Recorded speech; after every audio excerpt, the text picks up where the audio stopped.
Tepat kiranya syair yang menyatakan Kabaena gunungnya tinggi, ombak sama ratanya. Pulau Indah hampir seluas 900 km persegi ini masuk wilayah Kabupaten Bombana. Kekayaan alam melimpah ruah. Tanah yang subur menumbuhkan berbagai tanaman pangan.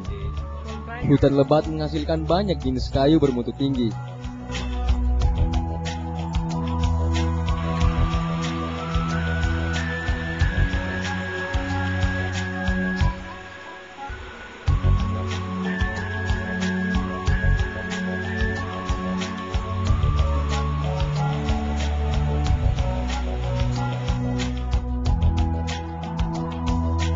Hamparan laut menjadi tempat menangkap ikan, berbudidaya rumput laut dan sejumlah kegiatan ekonomis lainnya.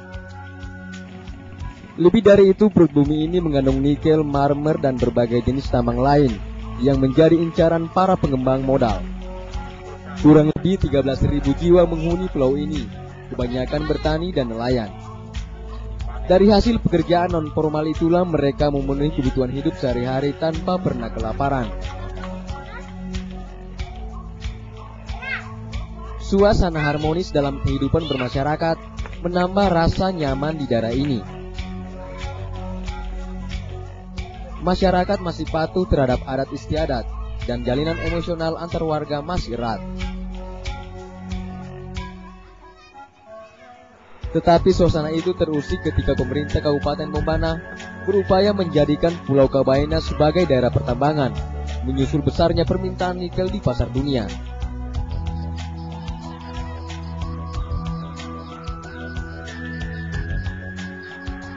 Padahal Bombana belum memiliki rencana tata ruang yang seharusnya menjadi pijakan dalam membagi alokasi usaha berdasarkan potensi wilayah. Dinas Pertambangan dan Energi Bombana menyebutkan Bupati Atikur Rahman sudah memberi izin kepada 19 perusahaan untuk penyelidikan umum, eksplorasi, eksploitasi sampai kontrak karya.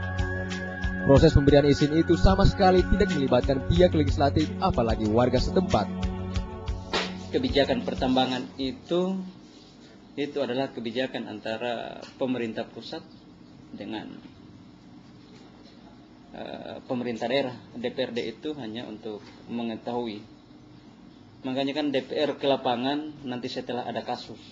Saya juga baru habis masuk pada 2 minggu yang lalu, itu khususnya di Kecamatan Kabaena Induk, yang mana di situ PT Timah yang sudah tahap eksplorasi. Saya panggil juga dengan PT Timah, kemudian camat, desa, lurah dengan masyarakat. Intinya itu masyarakat itu terjadi pro kontra. Apresiasinya ini kan semestinya kan adalah pemerintah. Karena itulah wajar jika banyak kalangan menganggap pemerintah kabupaten lebih berpihak pada pemilik modal, terutama dari luar daerah dan luar negeri.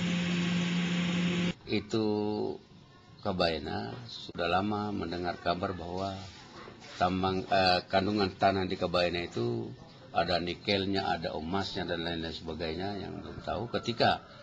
Ketika mulai bergerak tambang memasuk di PT Bili, ya, maka sambutannya orang Kabaena tanpa dia memperhitungkan dampak lingkungan, mereka respon pertama itu karena disponsori oleh pihak pemerintah. Jadi masyarakat Kabaena yang sangat taat kepada apa yang diatur oleh pemerintah. Ketika pemerintah mengatakan bahwa masuknya PT pertambangan di Pulau Kabaena itu adalah salah satu kemajuan, atau kemajuan, sehingga masyarakat itu dia terima. Apalagi dengan dibuai dengan harga-harga pohon jambu, satu pohon dijual 200.000, tanah yang tempat lewat dia terjual. Kalau memang berniat untuk mensejahterakan rakyat Kabaena, bukannya mendatangkan pertambangan, karena pertambangan itu pada dasarnya kan usaha yang sifatnya sesaat, paling lama 5 tahun. Apalagi stok deposit ya, tambang yang ada di sini di Kabaena ini cukup sedikit. Yang lebih baik dilakukan pemerintah daerah itu mengembangkan sektor perkebunan seperti jambu mente. Jambu mente setiap tahun di Kabaena itu kan ratusan ton, belum lagi gula aren. Kan seharusnya itu yang dikembangkan pemerintah daerah. Dan kalau itu dikembangkan, ancaman kelestarian lingkungan itu sangat-sangat sedikit. Tokoh adat Desa Enano, Kecamatan Kabaina Tengah, menolak pengurukan tambang.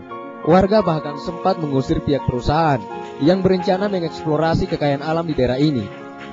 Warga khawatir ekosistem akan rusak di desa di kaki bukit ini akibat aktivitas pertambangan. Kita membuat semacam penolakan dengan disertai lampiran tanda tangan masyarakat. Di mana ada pengolahan tambang, maka daerah itu sendiri terjadi krisis. Kemudian lingkungan rusak dan warga masyarakat tidak bisa mencari lagi karena akan kering.